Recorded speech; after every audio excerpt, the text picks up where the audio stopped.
Bonjour à toutes et à tous. Nous allons voir aujourd'hui les 10 motifs de refus ou d'ajournement les plus courants dans le cadre de la demande de naturalisation française et surtout comment les éviter. 1. L'article 47 et l'article 30-3 du Code civil. Ce type de refus concerne les demandes de naturalisation française par filiation. En effet, l'article 47 du Code civil stipule que tout acte de l'état civil des Français et des étrangers fait en pays étrangers et rédigé dans les formes usitées dans ce pays fait foi, sauf si d'autres actes ou pièces détenues, des données extérieures ou des éléments tirés de l'acte lui-même établissent, le cas échéant après toute vérification utile, que cet acte est irrégulier, falsifié ou que les faits qui y sont déclarés ne correspondent pas à la réalité. Bien souvent, les services de la nationalité contestent le caractère certain de la filiation du demandeur ou de la demandeuse du certificat de la nationalité française en raison de l'irrégularité des documents d'état civil établis à l'étranger. De nombreux demandeurs se voient contester leur lien de filiation avec un parent décédé ou même vivant au motif que les actes de naissance ou de mariage ne sont pas conformes aux dispositions de la loi de leur pays d'origine.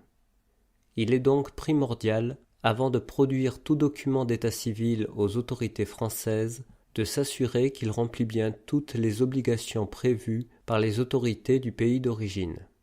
Quant à l'article 30-3, il stipule que lorsqu'un individu réside ou a résidé habituellement à l'étranger, ou les ascendants dont il tient par filiation la nationalité sont demeurés fixés pendant plus d'un demi-siècle, cet individu ne sera pas admis à faire la preuve qu'il a, par filiation, la nationalité française si lui-même et celui de ses pères et mères qui a été susceptible de la lui transmettre n'ont pas eu la possession d'état de français. Pour éviter ce type de refus, vous devez non seulement prouver que votre père, votre mère ou vous-même avez possédé la nationalité française, mais également que vous avez résidé en France durant les 50 dernières années. Si ce dernier cas n'est pas prouvé, votre demande sera rejetée. Attention, la notion de résidence est différente de celle de domiciliation, comme nous allons le voir dans le point 2. 2. Époux, épouse ou enfant à l'étranger. Ce type de refus concerne principalement les demandes de naturalisation française par décret ou par mariage, mais la notion de résidence, que nous allons expliquer ici, concerne toutes les demandes de naturalisation française. Pour obtenir la naturalisation française par décret ou par mariage, vous devez résider en France et non pas seulement y être domicilié. Je cite, « La notion de résidence est plus large que la notion habituelle de domicile. Elle implique que vous devez avoir en France le centre de vos intérêts matériels, notamment professionnels, et de vos liens familiaux. Ainsi, si vous résidez en France, mais que votre époux ou épouse et ou vos enfants résident à l'étranger, la nationalité française pourrait vous être refusée. La seule solution ici est de faire venir votre époux, votre épouse, votre enfant ou vos enfants en France et de régulariser leur situation avant même d'entamer les démarches pour la naturalisation. 3. Envoi d'importantes sommes dans le pays natal. Pour la même raison, si vous envoyez souvent de l'argent dans votre pays natal, on peut en conclure que vos liens familiaux ou vos intérêts matériels ne sont pas en France. Vous serez alors considéré comme domicilié et non pas résident ou résidente en France.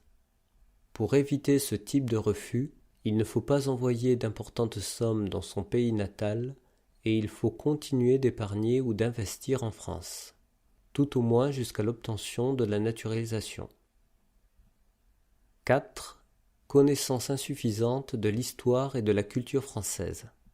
Cette question est évidemment liée à l'entretien d'assimilation que vous aurez passé à la préfecture. vous devez non seulement connaître parfaitement le livret du citoyen, voire description de cette vidéo, mais vous devez aussi vous intéresser réellement à l'histoire et à la culture française. Pour éviter ce refus, il n'y a pas de secret. Il faut préparer l'entretien d'assimilation à la préfecture et, surtout, être curieux ou curieuse. Vous pouvez, notamment, visionner des films historiques et des biopics tels que Jean de La Fontaine, Le Défi, de Daniel Vigne, Beaumarchais l'insolent, d'Édouard Molinaro, La Révolution française, de Robert Enrico, Louise Michel La Rebelle, de Solveig Unspack, De Gaulle, de Gabriel Le Baumin, L'Odyssée, de Jérôme Salle, et bien d'autres encore. Si vous aimez lire des BD, je vous conseille en particulier les séries Ils ont fait l'histoire, chez Glénat et Fayard, et L'Histoire de France en bande dessinée, publiée il y a déjà quelque temps aux éditions Larousse, et des BD traitant d'un personnage ou d'une affaire historique particulière, tels que Cher pays de mon enfance, d'Étienne Davodo et Benoît Colomba, Pierre Goldman, La vie d'un autre, d'Emmanuel Moineau, ou encore Jugé Pétain, de Philippe Sada et Sébastien Vassan. 5. Incarcération, fraude, amendes impayées et plaintes. Quel que soit le type de demande de naturalisation, vous devez être, je cite, « de bonne vie et mœurs ». Vous ne devez pas être, notamment, dans l'une des situations suivantes. Avoir été condamné en France à une peine d'au moins 6 mois de prison sans sursis, sauf en cas de réhabilitation ou d'effacement de la condamnation du bulletin numéro 2 de votre casier judiciaire, avoir été condamné pour un crime ou un délit constituant une atteinte aux intérêts fondamentaux de la nation, sauf en cas de réhabilitation ou d'effacement de la condamnation du bulletin numéro 2 de votre casier judiciaire, avoir été condamné pour un acte de terrorisme, sauf en cas de réhabilitation ou d'effacement de la condamnation du bulletin numéro 2 de votre casier judiciaire, avoir fait l'objet d'un arrêté d'expulsion ou d'interdiction du territoire français toujours en vigueur. En outre, les services de police vont vérifier si vous n'avez pas été l'objet de plaintes, par exemple une plainte des voisins pour tapage nocturne ou agression verbale, et si vous avez bien payé vos amendes. Il convient donc de vivre en bon terme avec ses voisins et, le cas échéant, de payer ses amendes et ses dettes. Attention, un prêt contracté auprès d'une banque n'est pas préjudiciable à condition que les échéances de remboursement soient respectées. De même, avoir contracté des amendes n'est pas préjudiciable à condition de les avoir réglées. En ce qui concerne l'effacement du casier judiciaire, souvent évoqué sur les réseaux sociaux, il faut savoir que l'effacement des condamnations figurant au bulletin numéro 2 du casier judiciaire, qui entraîne l'effacement de celle du bulletin numéro 3, se fait en présentant une requête en dispense d'inscription ou modification du casier judiciaire. Toutefois, l'effacement des condamnations figurant au bulletin numéro 1 du casier judiciaire reste très rare et exceptionnel. Il nécessite en effet de présenter une demande de réhabilitation judiciaire. Bref, il ne faut pas trop compter dessus. Dans la plupart des cas, les condamnations continuent de figurer au bulletin numéro 1 du casier judiciaire et restent donc accessibles aux autorités judiciaires. 6. Ressources insuffisantes ou trop d'aide. Qu'il s'agisse d'une demande de naturalisation par décret ou par mariage, vous devez prouver que vos ressources sont suffisantes pour vous et, le cas échéant, votre famille. Cela signifie notamment que vous ne devez pas recevoir trop d'aide de l'État et que vous devez gagner au moins l'équivalent du SMIC, que vous soyez salarié ou auto-entrepreneur-entrepreneuse. Si vous êtes marié et que vous n'avez pas un travail salarié, votre époux ou épouse devrait logiquement gagner l'équivalent d'au moins 2 SMIC pour que vos ressources soient considérées suffisantes. 7. Temps de travail supérieur au maximum légal. À l'inverse, il arrive parfois que la naturalisation française soit refusée car le candidat ou la candidate travaille trop. En effet, comme nous l'avons vu au point numéro 5, Vous devez montrer que vous respectez la loi et le dépassement du temps de travail légal constituerait un non-respect du Code du travail. Ce dernier stipule que la durée de travail effectif hebdomadaire ne doit pas dépasser les deux limites suivantes: 48 heures sur une même semaine et 44 heures par semaine en moyenne sur une période de 12 semaines consécutives. Des dérogations sont possibles, sous réserve d'accord de l'inspection du travail, et des candidats ou candidates ont finalement pu obtenir la naturalisation grâce à un recours contre ce type de refus, mais si vous désirez éviter cette complication, il vaut mieux ne pas dépasser le temps de travail légal. 8. Manque d'insertion professionnelle. Ce point est lié aux deux précédents. Théoriquement, la nature du contrat de travail, CDD, contrat d'intérim, n'est pas un obstacle en soi dès lors que l'activité permet de disposer de ressources suffisantes et stables.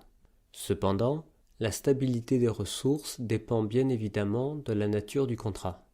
L'idéal est donc d'attendre d'avoir un CDI et de gagner au moins l'équivalent du SMIC avant de déposer son dossier de demande de naturalisation française. 9. Manque d'intégration. L'intégration concerne à la fois les points 5, 6, 7 et 8, ainsi que la notion d'assimilation à la communauté française. Vous devez prouver votre assimilation lors de l'entretien à la préfecture, notamment par votre adhésion aux principes et valeurs essentielles de la République et par une connaissance suffisante de l'histoire, de la culture et de la société française. Des valeurs telles que la liberté, l'égalité, et notamment l'égalité femmes-hommes, la fraternité, la laïcité, voire le droit au blasphème, ne sont pas négociables. Toute critique de ces valeurs durant l'entretien à la préfecture pourrait être perçue comme un manque d'intégration. En outre, si vous n'avez pas un travail salarié car votre époux ou épouse gagne suffisamment d'argent pour votre foyer, il serait bon que vous participiez à une association, par exemple à la mairie, au Resto du Cœur, etc., afin de montrer que vous êtes tout de même intégré à la société. 10. Séjour insuffisant. Pour obtenir la naturalisation française, vous devez avoir un titre de séjour en cours de validité au moment du dépôt de votre demande, sauf si vous avez la nationalité d'un pays de l'espace économique européen ou si vous êtes suisse. Vous ne devez pas avoir fait l'objet d'un arrêté d'expulsion ou d'une interdiction du territoire français toujours en vigueur. Si vous avez déjà été expulsé, vous pouvez demander que la mesure d'expulsion soit annulée pour l'avenir. C'est ce qu'on appelle l'abrogation. Cela est possible même si vous avez déjà déposé un recours devant le tribunal administratif et qu'il a échoué.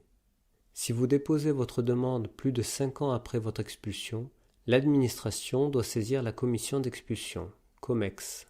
Vous pouvez vous y faire représenter par un avocat. En outre, une durée minimale de 5 ans de résidence en France est exigée, sauf dans certaines situations particulières. Cette durée est ramenée à 2 ans si vous êtes dans l'une des situations suivantes. Vous avez obtenu un diplôme d'un établissement d'enseignement supérieur français après 2 ans d'études.